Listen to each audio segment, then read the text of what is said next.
Assalamualaikum warahmatullahi wabarakatuh. Pada pagi hari ini, kita akan belajar mengenai introduction parasitologi.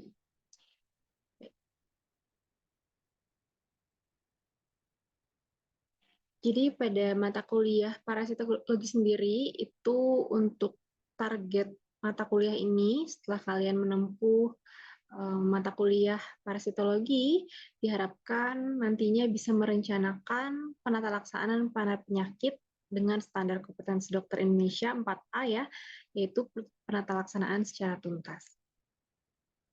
Di mana uh, kita akan mempelajari tentang penyakit-penyakit yang berhubungan dengan infeksi. Kenapa hal ini penting untuk khususnya dunia kesehatan?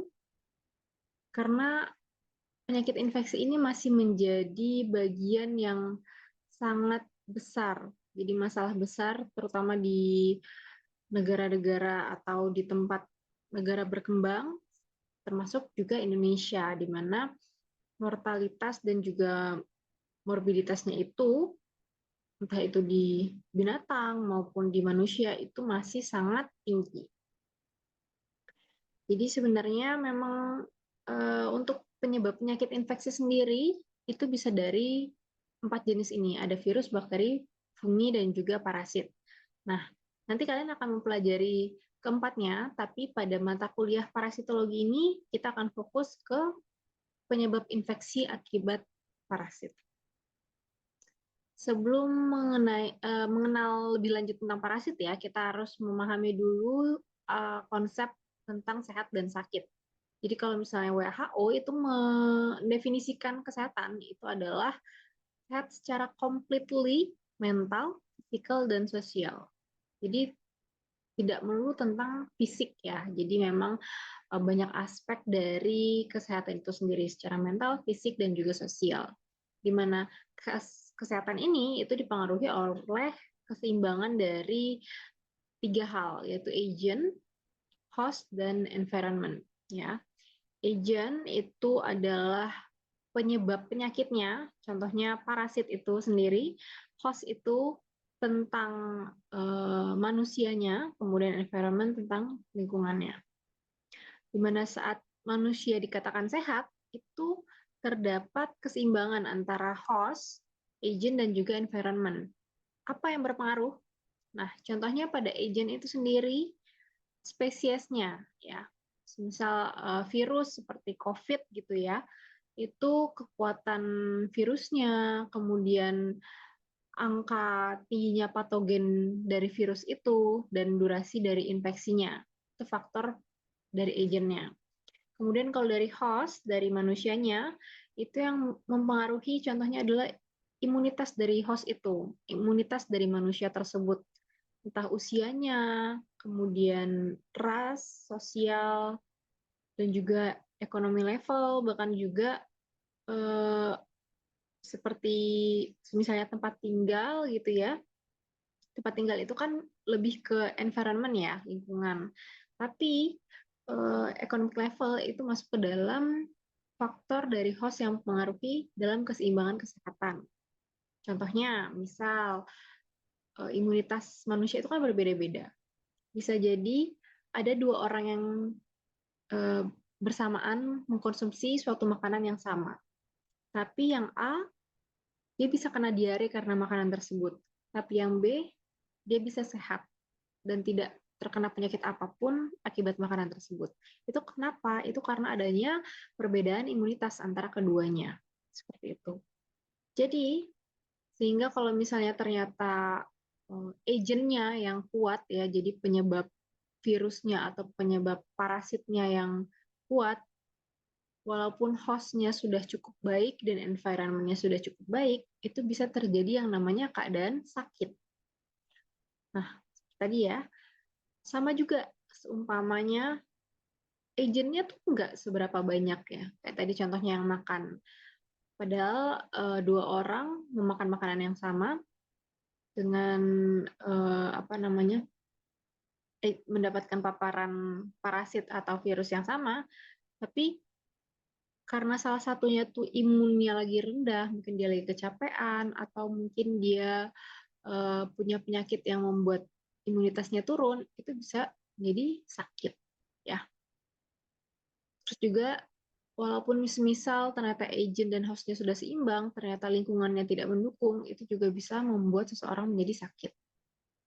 Nah, kita juga harus mengenal istilah-istilah ini ya, mungkin sudah pernah dikenal di SMA, yaitu simbiosis, di mana simbiosis ini merupakan suatu hubungan ya, suatu hubungan antara dua organisme yang hidup berbarengan atau di suatu lingkungan yang sama dan akhirnya membuat interaksi. Nah, interaksi ini, simbiosis ini itu ada tiga, ada yang komensalisme, mutualisme, dan parasit. Ya, mungkin akan lebih gampang dipahami dengan gambar ya. Jadi kalau misalnya mutualisme itu dua-duanya untung. Jadi dua organisme ini saling menguntungkan satu sama lain. Tapi kalau komensalisme itu yang satunya untung, yang satunya rugi. Ya, yang pasti yang untung adalah yang agentnya, sedangkan yang hostnya yang rugi. Sedangkan parasit, mohon maaf, komensalisme itu satunya untung, satunya tidak terjadi apa-apa, jadi tidak mendapatkan keuntungan dan juga tidak mendapatkan kerugian. Sedangkan parasit itu adalah saat agentnya untung, salah satu organismenya untung, sedangkan yang lainnya itu malah dirugikan. Nah, inilah yang akan menjadi fokus pelajaran kita ya. Jadi, di mana parasit itu adalah suatu hal yang merugikan agent, agent yang merugikan host. Nah, per definisinya, kalau parasit itu adalah organismenya, jadi spesiesnya. Ya. Sedangkan parasitism itu adalah hubungannya, dan medical parasitologi itu adalah cabang ilmu kedokteran ya, cabang ilmu sains yang mempelajari tentang parasit. Entah itu secara transmisinya atau juga penyakitnya, pengobatannya terhadap manusia. Nah, kita juga harus mengenal tipe-tipe dari host. Tadi kan kita sudah membahas agent, ada host. Nah, host itu sendiri juga ada beberapa tipenya, yaitu ada definitive host, di mana parasit itu akan hidup ya dari dewasa dan juga berkembang secara seksual di definitive host ini. Kemudian ada intermediate host, host perantara, di mana ini adalah menjadi tempat parasit untuk tumbuh menjadi bentuk infektif. Ya, jadi sebelum siap ditularkan, ya, dia akan tumbuh menjadi bentuk yang infektif, menjadi siap untuk ditularkan. Sebelumnya dia akan melalui intermediate host ini. Kemudian ada reservoir host, di mana organisme ini yang berfungsi sebagai host dan juga bisa menjadi sumber infeksi. Ya, ini ada contohnya, seperti manusia pada filariasis gitu ya.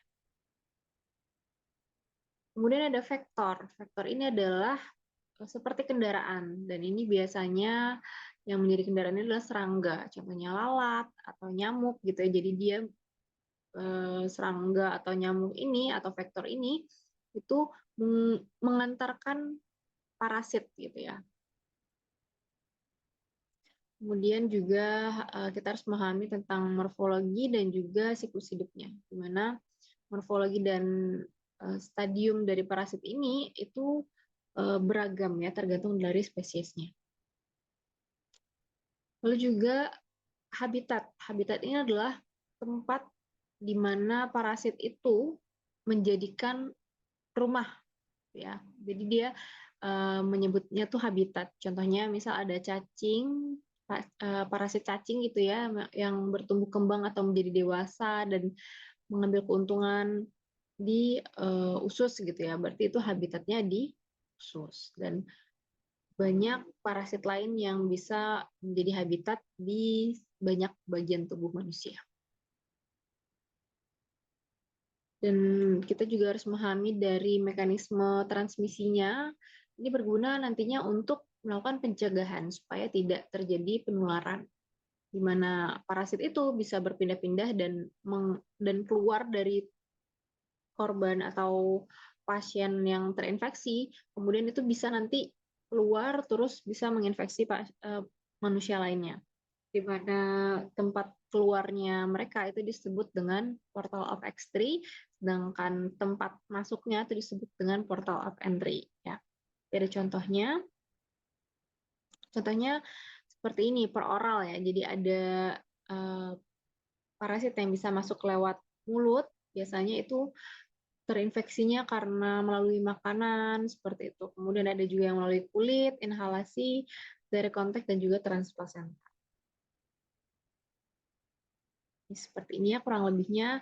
Ini tadi ada contoh yang vektor itu seperti ini pada malaria ya. Jadi sebenarnya malaria itu bukan akibat nyamuk secara langsung. Nyamuk itu hanyalah sebagai vektornya.